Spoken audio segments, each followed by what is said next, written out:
Bueno, hola a todos. A través de este video vamos a completar el estudio de los profetas menores que nos hacen falta. Vamos a comenzar con el profeta Jonás. Y en la Biblia él es considerado como el misionero desobediente a Nínive. Algo en particular del libro de Jonás es que el libro de Jonás no nos cuenta mucho la historia de la profecía para el pueblo de Israel, más bien se enfoca en contarnos la historia de Jonás como profeta y algo particular de él es que nos muestra que Jonás no estaba de acuerdo al corazón de Dios. Dios se mostró como un Dios misericordioso, amoroso, que quiere perdonar a la gente, que quiere salvarla. Pero nos encontramos aquí con un Jonás desobediente y que estaba disgustado porque Dios había tenido misericordia del pueblo de Nínive. En general, esa es la historia que podemos ver de Jonás. Dios lo envió a predicar a Nínive y él les obedeció. Es una historia muy familiar que contamos siempre en escuela dominical.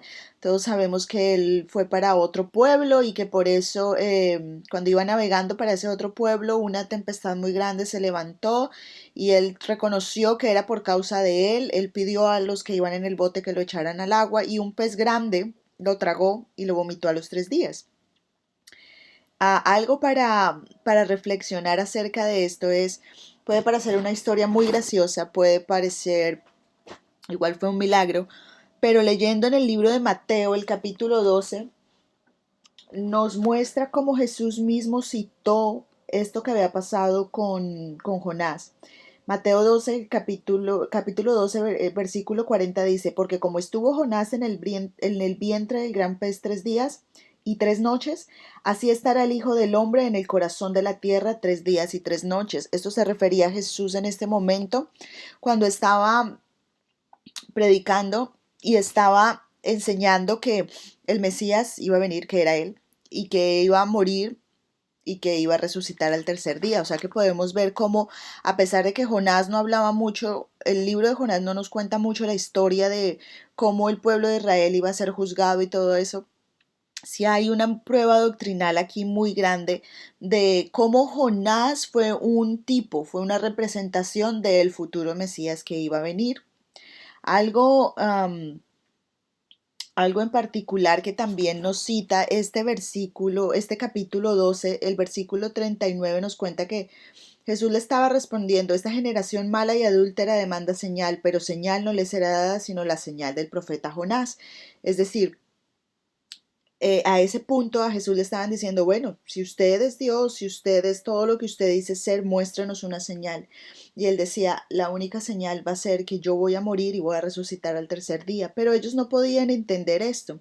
Versículo 41 dice, los hombres de Nínive se levantarán en el juicio con esta generación y la condenarán porque ellos se arrepintieron a la predicación de Jonás y aquí más que Jonás en este lugar.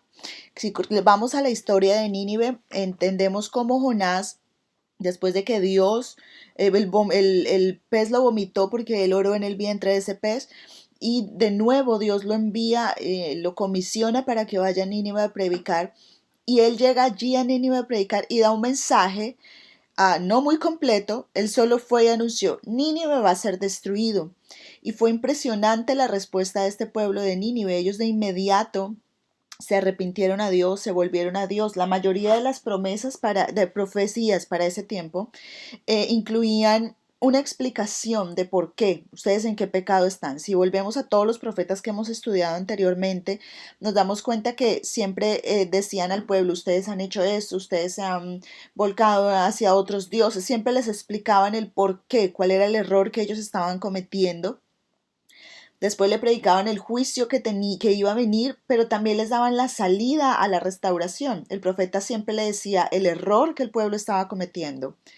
También le decía cuál iba a ser el castigo por ese error. Pero por otra parte les daba la salida, le decía, pero si ahora se vuelven a Dios y se arrepienten, va a haber liberación, va a haber restauración, va a haber justicia para ustedes. Pero eso no fue algo que hizo Jonás. Él en particular solo fue al pueblo y cumplió con su labor de decirles, de aquí a 40 días Nínive va a ser destruido. Pero aún así, aun cuando él entregó un mensaje tan poco elaborado, como con ganas de que el pueblo no se arrepintiera, para sorpresa de Jonás, el pueblo se arrepintió. Al terminar el libro de Jonás, nos encontramos con un Jonás bastante enojado porque él predicó y después se fue, dice la historia, que se sentó debajo de una calabacera, un árbol que producía calabazas, y se sentó allí a ver la destrucción del pueblo de Nínive. Para la sorpresa de él, este pueblo se arrepintió. La historia cuenta que todos se arrepintieron, se volvieron a Dios, hasta los animales se arrepintieron, todos reconocieron su pecado y este pueblo no fue destruido. Pero a este punto nos encontramos con un Jonás muy enojado diciendo: Dios, ¿a esto me mandabas? Yo sabía, yo te conocía, Dios, yo sabía que si este pueblo se arrepentía, tú no los ibas a destruir. ¿Para qué me mandabas a predicarles que los ibas a destruir si ellos se arrepentían y tú los ibas a perdonar? Y en ese punto Dios tiene un encuentro con Jonás y le hace una pregunta. Cerrando el libro de Jonás, nos encontramos con esa discusión que estaba teniendo Jonás con Dios, y nos encontramos con una pregunta que le hace Dios a Jonás.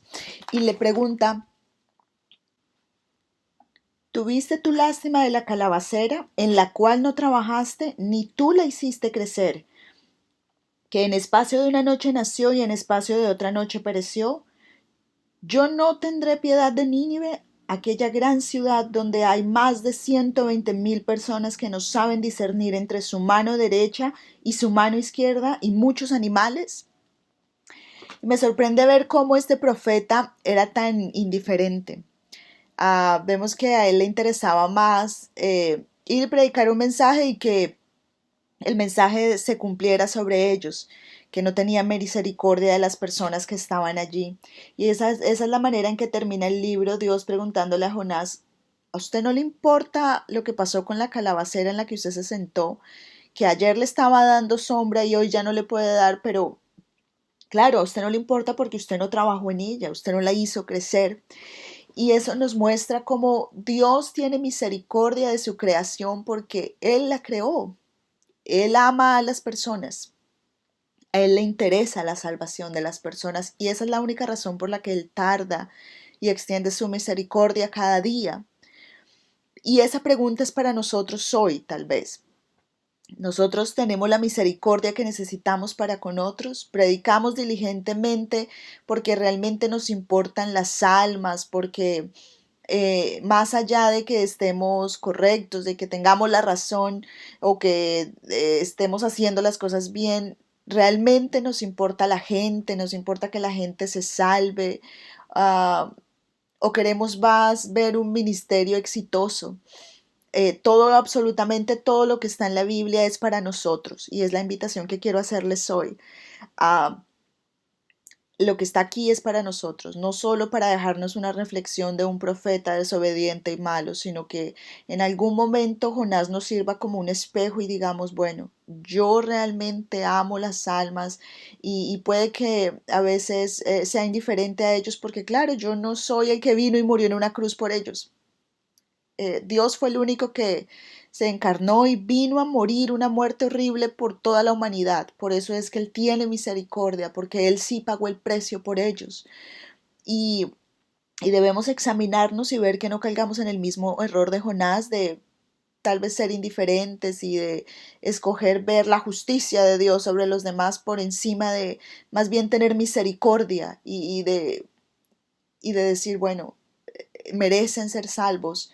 Nosotros no pagamos por las almas, por eso a veces somos tan indiferentes, por eso a veces no nos preocupamos y nos esforzamos tanto por alcanzarlas. Pero si queremos llamar la atención de Dios, si queremos enamorar a Dios, tener el corazón de Dios, es necesario que amemos la gente con esa diligencia y con ese amor y con esa pasión que Dios lo hace. Y eso es la enseñanza que nos queda del libro de Jonás. Bueno, continuamos con el estudio del profeta Miqueas. Es el libro que continúa después de Jonás. Y, y este Miqueas profetizó al mismo tiempo que Isaías. El tema principal de él fue un Israel extraviado y destruido por los líderes falsos. Vemos que por causa de la corrupción del liderazgo Este pueblo realmente estaba destinado a sufrir la opresión y a sufrir ya que fuera destruida. Era un pueblo religioso, era un pueblo que se había corrompido, se había extraviado y pensaba que haciendo todos los ritos religiosos y todo lo que acostumbraban a hacer agradaban a Dios. Y prueba de esto está en el capítulo 6, en el versículo, desde el 6 al 8 nos cuenta um, y dice por qué Dios estaba tan enojado con este pueblo. Lleva como título esta parte, esta porción de la Biblia, lo que pide Jehová. Y el versículo 8 del capítulo 6 dice exactamente, oh hombre, no, el versículo 8 sí dice, oh hombre, él te ha declarado lo que es bueno y qué pide Jehová de ti, solamente hacer justicia y amar misericordia y humillarte ante tu Dios. Como les digo, nos encontrábamos frente a un pueblo religioso que pensaba que porque ofrecía sacrificios, porque tenía un sistema de alabanza establecido, que eso era lo necesario, pero Dios estaba profundamente enojado con ellos y en este versículo 8 lo deja muy en claro y dice, Dios necesita y demanda de ustedes que hagan justicia. Para ese entonces los líderes estaban aprovechando de la gente pobre, de sus posiciones de liderazgo. Dice amar misericordia. Y muchas veces esta palabra que estuvo para este pueblo en ese momento es una palabra que está para nosotros hoy. De la misma manera que este pueblo recibió profecía de parte de Miqueas y estaba aclarando Miqueas, mire, la situación es tan compleja en este momento, hay tanta corrupción en el liderazgo que lo único que queda es esperar la venida del Mesías. Esa misma promesa que estaba para ellos en ese entonces de un Mesías libertador que iba a obrar en justicia, es la misma promesa que tenemos para nosotros hoy, lo que indica también que si en algún momento una situación de estas, de un liderazgo un poco confundido y corrupto se presenta, esta palabra es para hoy nosotros también. Y esta aclaración de qué es lo que Dios demanda de nosotros, que es obrar en justicia, amar misericordia sobre cualquier cosa, Dios va a amar que nosotros seamos misericordiosos y por último que nos humillemos ante Dios. Podemos tener un sistema organizado y muy perfecto de alabanza y de adoración, podemos tener cientos de reuniones, podemos tener y esforzarnos mucho, hacer que nuestro templo luzca lindo, ser muy cumplidos, tener muchos planes, pero si la justicia, la misericordia y el temor de Jehová no está en nosotros, no hay nada. Esa era la situación, la condición de ese pueblo para ese entonces, y eso es una llamada para que nosotros nos examinemos hoy, para que nosotros hoy nos preguntemos, ¿realmente amamos nosotros la justicia? ¿Somos personas justas que amamos al pobre, que nos preocupamos por los unos por los otros? ¿Realmente amamos nosotros misericordia? ¿Somos misericordiosos? ¿Realmente nosotros nos humillamos delante de la mano poderosa de Dios? Y nos encontramos como por la negligencia de este pueblo, por la mala actitud, por la incorrecta actitud, por una actitud de religiosidad, el amor de Dios y todo lo que Dios tenía para ese pueblo estaba siendo limitado. em, y nos enseña cómo para que la promesa de Dios tuviera lugar, de ser de bendecir a su nación, de todo eso, era necesario que el pueblo de Israel permaneciera fiel. Al final de este libro nos encontramos con que había una esperanza, un mensaje de esperanza diciendo si hay uno fiel, si uno se levanta, si uno se vuelve atrás de su pecado, si hay un remanente que quiere seguirme, no importa, con ese remanente yo voy a hacer realidad mi sueño, voy a cumplir mi promesa, la misma promesa que extendí a Abraham, la que he confirmado con su descendencia. Pero eso no quiere decir que Dios iba a entregar sus promesas a un pueblo que tenía un corazón equivocado, que tenía unas razones equivocadas, que no un pueblo que no ejercía justicia, un pueblo inmisericordia, un pueblo que no se humillaba delante de Dios. Y Dios no va a entregar esas promesas a un pueblo con esas características. Sí le toca esperar que una generación pase y otra se levante para cumplir su promesa, Él lo va a hacer. Y eso es lo que tenemos que entender cuando estudiamos este libro de Miqueas.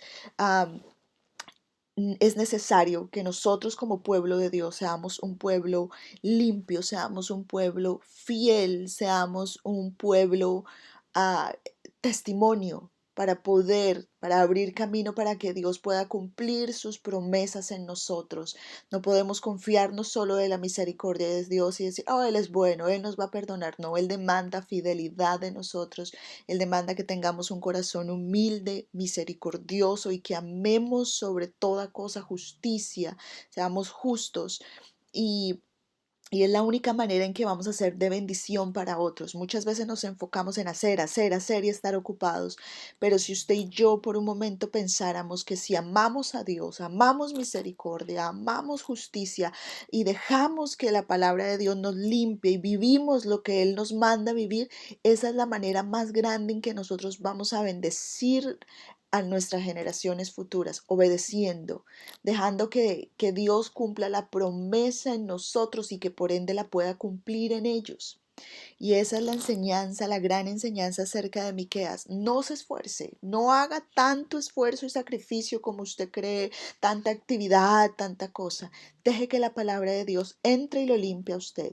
Viva, reciba este mensaje, reciba la palabra de Dios, vívala como la palabra lo dice. Y esa es la manera más efectiva en que usted va a ser de bendición para usted, para su generación, la generación futura, porque usted va a permitir que Dios le entregue todas las promesas a través de la obediencia suya.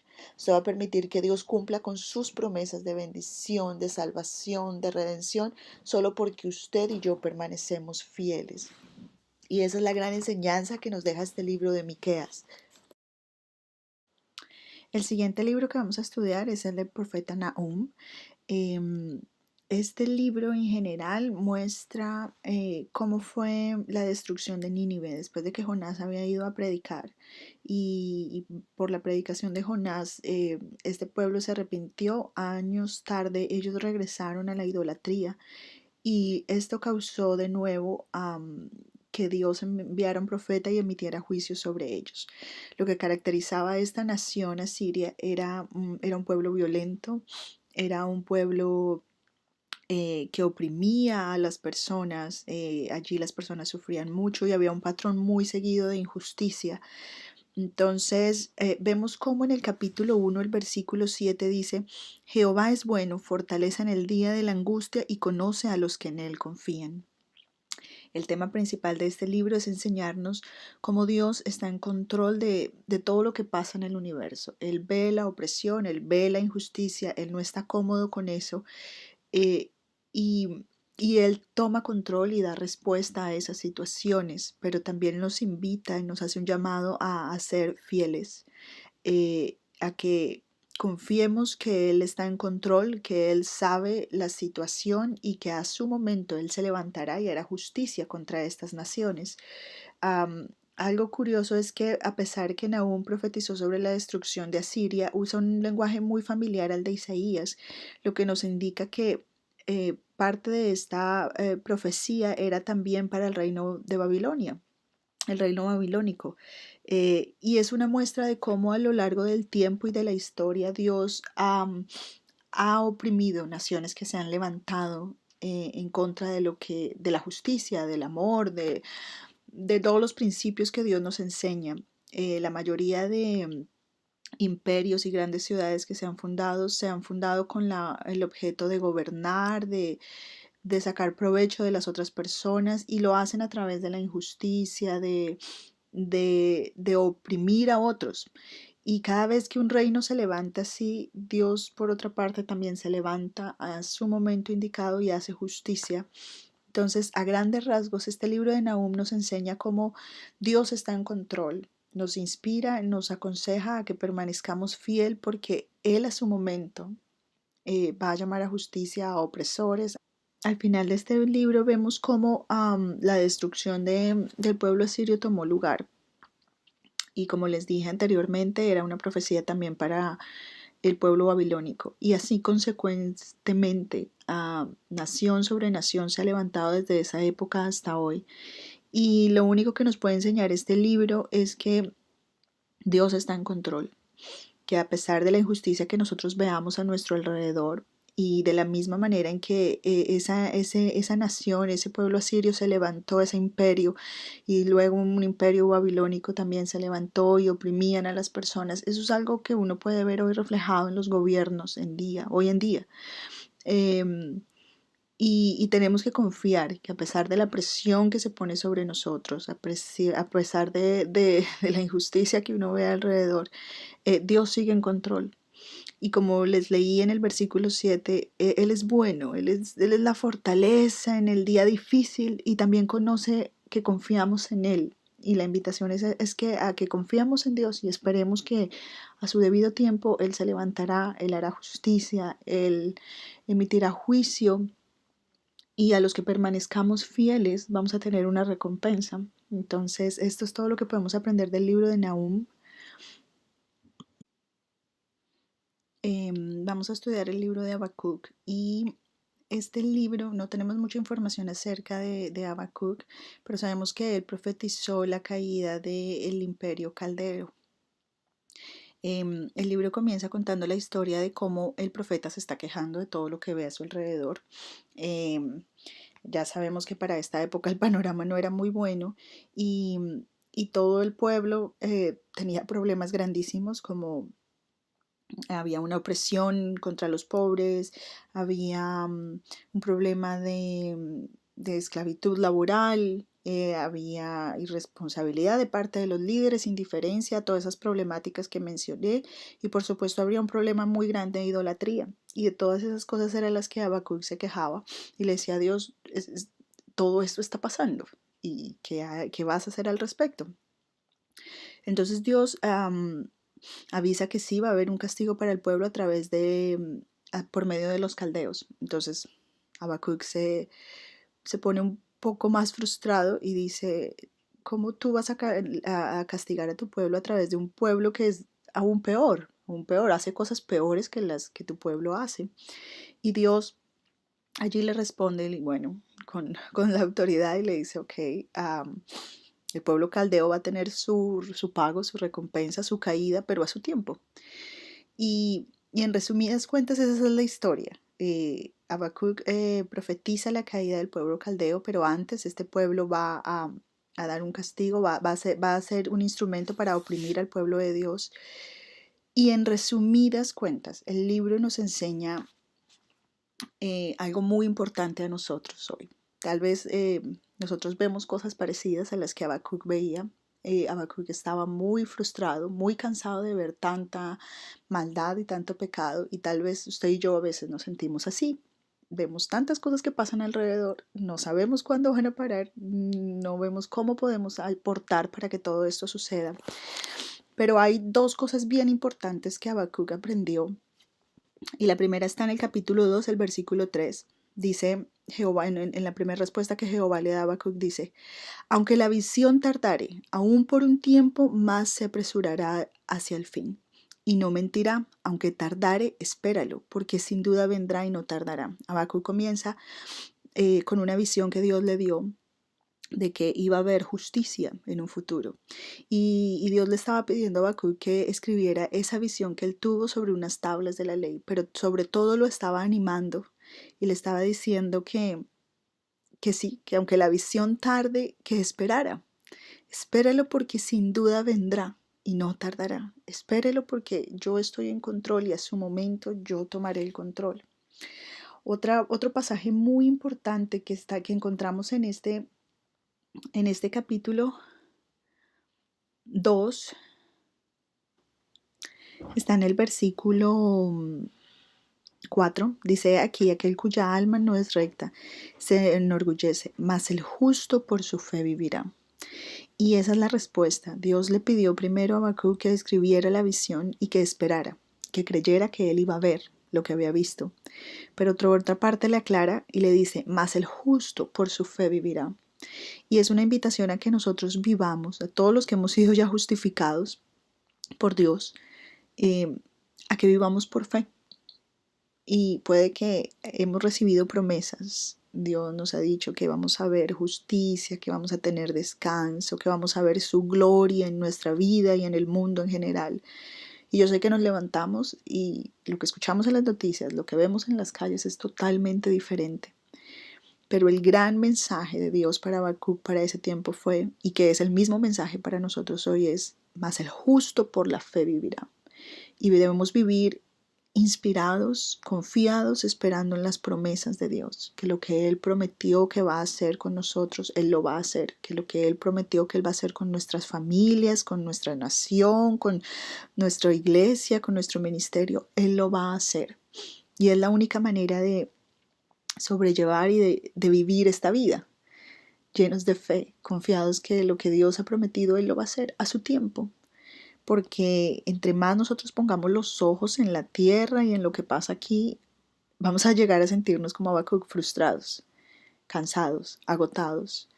Pero la enseñanza de Dios fue: el que ha sido justificado debe vivir por la fe, debe vivir creyendo, esperando, confiado que lo que Dios ha prometido, Él lo va a hacer. Y ese es el gran mensaje del libro Habacuc. No importa lo que veamos, es una invitación a que confiemos y a que vivamos una vida llena de gozo por lo que vendrá. Y esa es la actitud con la que debemos enfrentar nuestra vida. No importa lo que estemos viendo, no importa que cada día las cosas luzcan peor, es una invitación a confiar. Y si yo confío, entonces voy a tener una vida gozosa y tranquila y llena de paz, porque sé que voy a ver lo que Dios prometió. Entonces, esa es la manera en que Habacuc nos enseña cómo mantener nuestra confianza en Dios, y sobre todo, no solo decir yo confío en Dios, sino tener un ejemplo de vida de gozo y de paz en medio de todo el caos que vivimos y que vemos. Y esa es la única manera en que mostramos que estamos confiados. Yo puedo decir de labios para afuera, yo confío, pero dejar que mis emociones cambien y dejar que todo lo que veo y todo lo que pasa me robe el gozo. Pero si yo confío, yo voy a estar gozoso. Y esa es la enseñanza de Habacuc. Bueno, el siguiente libro es el libro de Sofonías, y es un libro bastante complejo que aborda bastantes temas, pero es como un resumen de todo lo que hemos hablado. Comienza con, bueno, el tema principal de este libro es el gran día del Señor. Y si ya hablamos en los libros anteriores de mantenernos con una actitud positiva, creyendo que Dios está en control, Dios ve la injusticia, a que nos permanezcamos fieles, no cambiemos nuestra actitud y que nos enfoquemos y vivamos por fe. Sofonías de nuevo viene y habla acerca del gran día del Señor y aclara que va a haber un juicio. Hay una advertencia de juicio en sus primeros capítulos. Dice que hay un castigo venidero para Judá y para todas las naciones de toda la tierra. Hace un llamado al arrepentimiento en el capítulo 2. Y finalmente en el capítulo 3 habla de una promesa de la restauración. Y esto no es otra cosa que es una palabra para nosotros. Debemos saber que hay un juicio y que el llamado al arrepentimiento pues también es para nosotros. Y por último debemos confiar que hay una promesa de una restauración y de un final feliz. Al finalizar de este libro dice: Jehová quitará su mano castigadora de Israel, bendecirá al remanente, castigará a los enemigos de Israel y mora en medio de una nación restaurada y exaltada. Y eso no es más que lo que nosotros vemos, vivimos y la fe que tenemos. Tenemos la confianza que Dios es justo y que en su momento va a hacer justicia. Sabemos que debemos mantenernos con una actitud de arrepentimiento, reconociendo que Él es Dios, que le necesitamos, que debemos vivir bajo su palabra, pero también debemos vivir confiados en que va a haber un futuro feliz, que a su momento Dios hará justicia y que Él va a recompensar a los que han permanecido fieles. Entonces, a manera de resumen, Sofonías nos hace ver como el panorama general. Hay una situación compleja de pecado y la única salida es el arrepentimiento. Y para aquellos que vivimos acorde con la palabra de Dios, debemos mantenernos fieles y el día del Señor vendrá, el día de justicia vendrá, el día de descanso vendrá, donde vamos a poder estar con Él en la eternidad. Y a pesar de que Sofonías estaba hablando para ese pueblo en ese momento, es una palabra que se extiende para nosotros hoy, a que confiemos que el día del Señor vendrá y que va a haber ese descanso que tanto esperamos. Vamos a continuar con el estudio de los últimos tres profetas menores. Ellos son Ageo, Zacarías y Malaquías. Estos son los tres profetas que conocemos post-exílicos, es decir, ellos profetizaron después de la cautividad.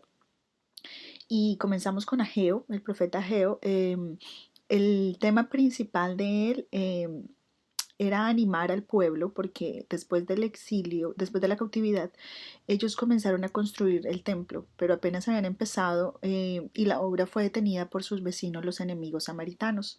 Entonces, ¿qué fue lo que pasó? Que el pueblo se desanimó, detuvo la construcción del templo por un periodo de 16 años y el trabajo de Ageo era animarlos durante ese tiempo. La consecuencia de cuando ellos se detuvieron de trabajar en la reconstrucción del templo, eh, vimos que en consecuencia ellos comenzaron a construir sus propias casas, a embellecer sus propias casas. Y vemos que ellos se mostraron indiferentes y egoístas a, al propósito de reconstruir el templo. Hace unos domingos nos predicaron acerca de este tema que está en Ageo, este famoso pasaje bíblico que dice, trabajas mucho y cegas mucho y no ves el resultado de eso. Este pasaje está en Ageo 1.7 y los voy a leer. Así ha dicho Jehová de los ejércitos, meditad sobre vuestros caminos. Subid al monte y traer madera y reedificad la casa y pondré en ella mi voluntad y seré glorificado, ha dicho Jehová. Comienza preguntando, ¿buscáis mucho y halláis poco? Encerráis en casa y yo lo disiparé en un soplo. ¿Por qué? Dice Jehová de los ejércitos, por cuanto mi casa está desierta y cada uno de vosotros corre a su propia casa. Como les expliqué, en el momento en que los samaritanos detuvieron la reconstrucción del templo, el pueblo se enfocó en construir sus propias casas, sus propias vidas, su propio futuro, su propio bienestar. Y fueron indiferentes y muy egoístas al propósito de Dios. Fueron egoístas y muchas veces nosotros nos encontramos en una situación parecida. Es muy natural que si yo no estoy involucrado, mi corazón y mi propósito no está en construir el reino de Dios acá en la tierra, pues voy a estar construyendo mi propio reino. Y esa era la situación en la que se encontraba el pueblo de Israel en este momento. Habían olvidado, habían hecho a un lado el propósito de reconstruir el templo y ya sabemos que el templo tipifica conexión con Dios, una relación con Dios, un reconocimiento de que Él es Dios, adoración, eso representa el templo. Y se habían enfocado en ellos, en su futuro, en su bienestar, en sus vidas, en sus business, en todo lo que les correspondía a ellos. Pero vemos que este libro nos enseña cómo el resultado de esa negligencia, el pueblo de Israel fue castigado con sequía y esterilidad. Y no es otra cosa a lo que Ageo nos cuenta aquí en el capítulo 1. El resultado de que nosotros seamos indiferentes al propósito de Dios para esta nación, para esta tierra, que ignoremos el reino de Dios en esta tierra y empecemos a construir nuestro propio reino, el resultado de eso siempre va a ser sequía y esterilidad. Y por experiencia propia puedo decirle, hermano, que cuando usted y yo invertimos el tiempo en construir el reino de Dios, eso permanece para siempre. Si nos enfocamos en construir nuestra familia, nuestra economía, nuestros tesoros, nuestra profesión, todo lo nuestro, eso en cualquier momento se puede desvanecer. Y por eso es que a veces vemos nuestra vida seca y estéril, que no da fruto. Es muy diferente cuando yo invierto mi tiempo, todos mis recursos y cuando mi corazón está puesto en las cosas del reino de Dios, esas cosas permanecen. Uno ve cómo uno invierte su tiempo, toda su energía, su talento, su habilidad en hacer algo para el reino de Dios y son cosas que permanecen, que no se mueven, que uno ve resultados a largo plazo y que uno ve la mano y la prosperidad de Dios ahí. Pero cuando yo me enfoco, ignoro las cosas que son del reino de Dios y me enfoco en mí, en mi reino, en mi casa, en mi profesión, en mis deseos, en mis sueños, el resultado para nuestra vida va a ser siempre sequía y esterilidad, porque nosotros le pertenecemos a Dios. Él nos compró, Él pagó por nosotros con un propósito, que vivamos para Él y que ayudemos a que su reino se expanda. Y esa es la situación en que a veces nos encontramos. Trabajamos mucho y no vemos el resultado. Somos buenos trabajadores, nos levantamos muy temprano, vamos a la cama muy tarde, pero no tenemos dinero, pero no nos alcanza, pero o si tenemos el dinero, cada vez queremos más. Y, y el gran mensaje de Ageo para este pueblo fue animarlos a que se enfocaran en invertir en la reconstrucción del templo y que no ignoraran eh, ese proyecto de reconstruir el templo, que se enfocaran en eso. eh, el siguiente profeta es Zacarías. Él profetizó en el mismo tiempo que Ageo, y la misión particular de Zacarías era mantener al pueblo animado. Es estimular a la nación a servir fielmente a su Dios a través de la aflicción actual. En este momento el pueblo estaba afligido, y algo que Zacarías hacía constantemente para animar al pueblo era invitarlos a que se mantuvieran firmes y animados, teniendo en cuenta las promesas pasadas de lo que ellos estaban viviendo. Es decir, Dios les había prometido ese exilio que ellos ya estaban viviendo. Entonces Zacarías quería animarlos y decirles, hey, Dios prometió algo y lo cumplió. Ustedes ahora están viviendo en esto, en este exilio, pero Él lo prometió y lo cumplió. Así que les animo a que ustedes se mantengan fieles, con el ánimo arriba y que sigan avanzando, poniendo su fe y su corazón en las cosas que Él prometió y ya hizo. Y por otra parte, los animaba a que se mantuvieran fieles por la gloria futura que había de venir a través del Mesías.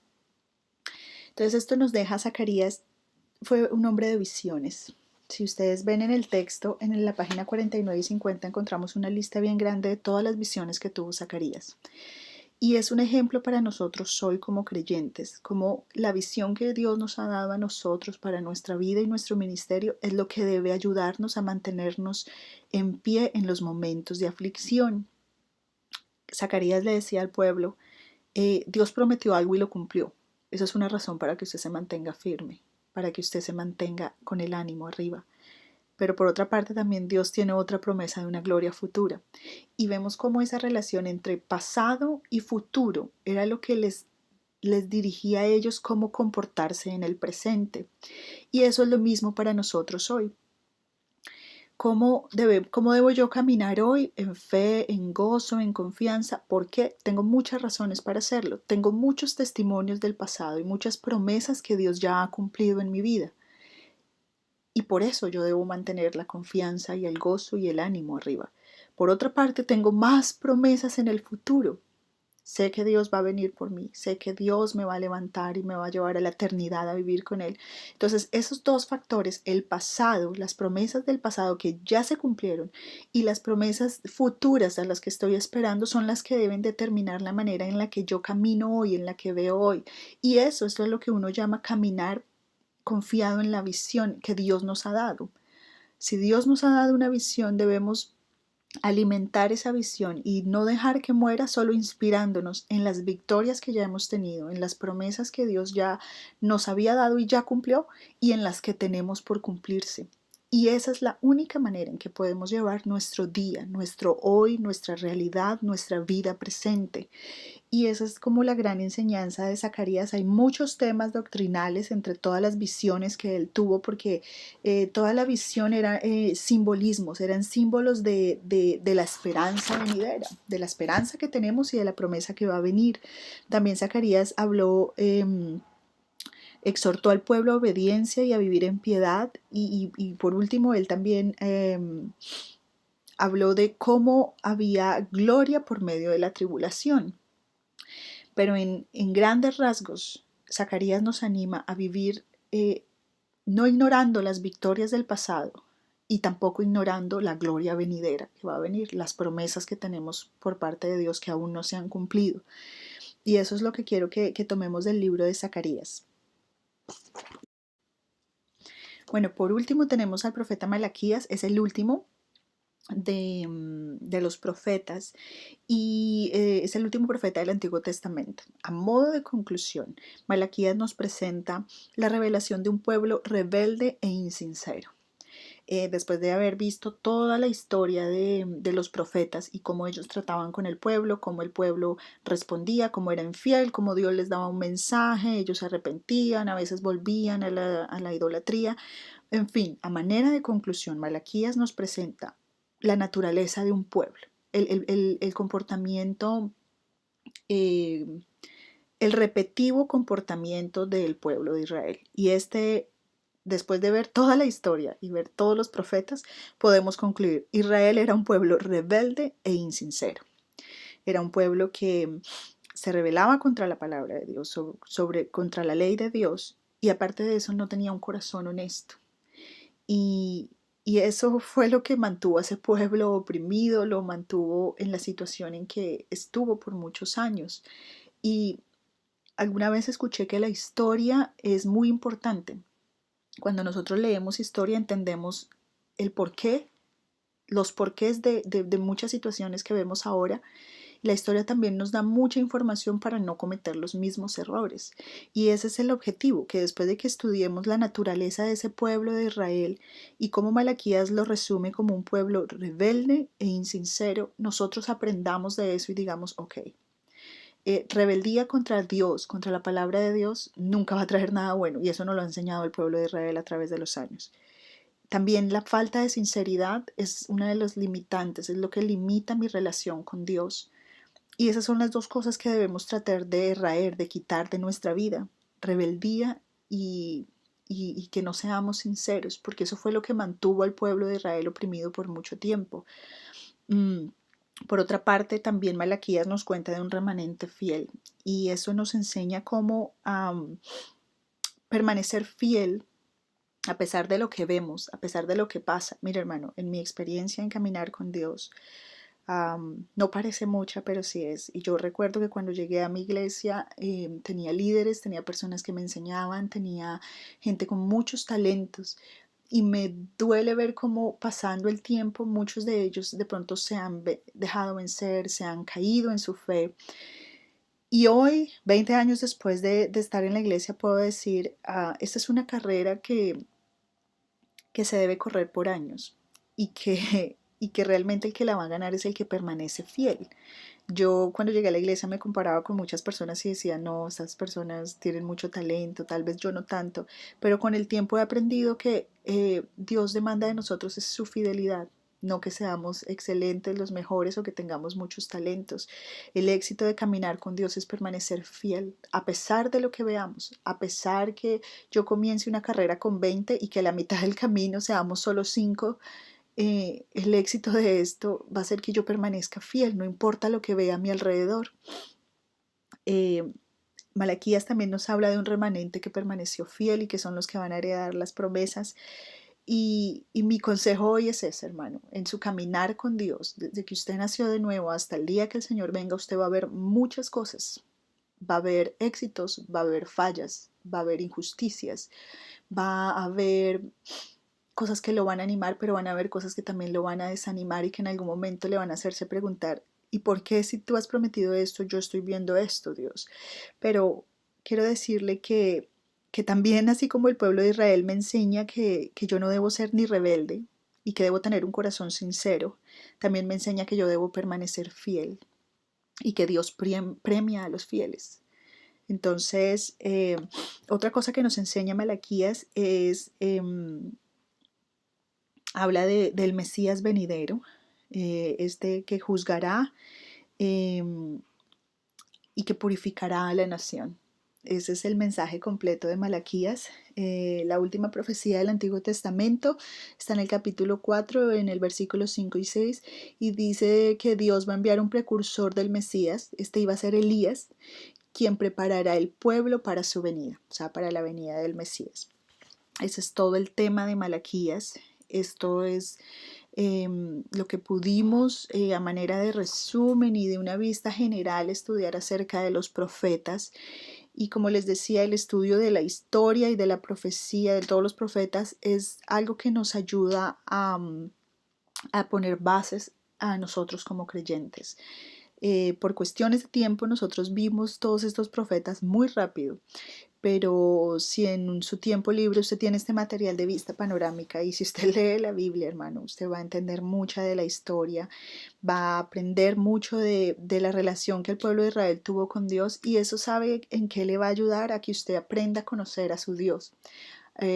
A través de los errores de otros uno a veces aprende.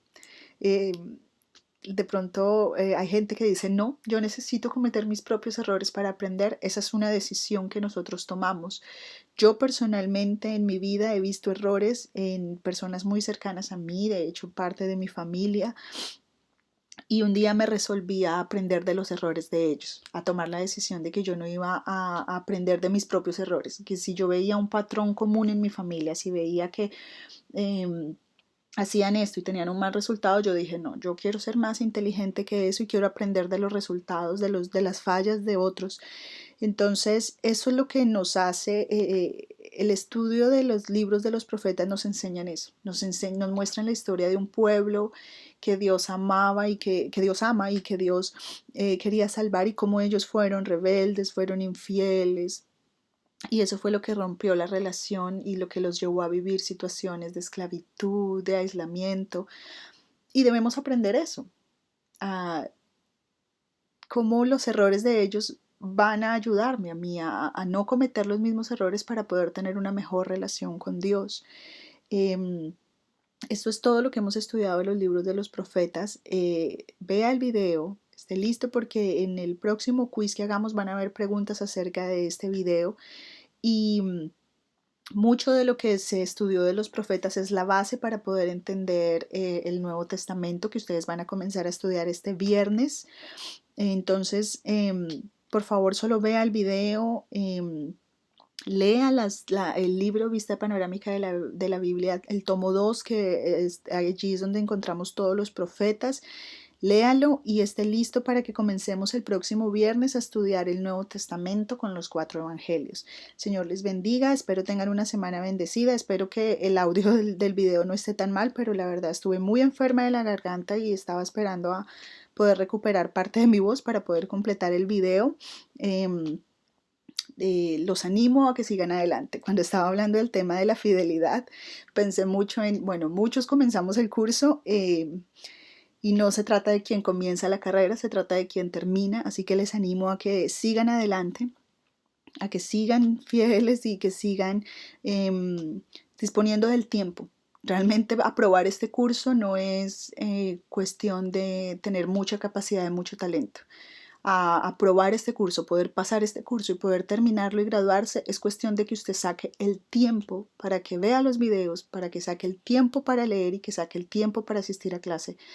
Y eso quiero animarlo. Si usted se dispone, si usted saca el tiempo, es un esfuerzo de solo sacrificar tiempo que usted tal vez usa haciendo otras cosas, inviértalo en estudiar la palabra de Dios, y al final de todo vamos a ver cómo su ministerio y su vida espiritual va a crecer. Así que Dios los bendiga, los esperamos el viernes en clase y espero tengan una semana bendecida.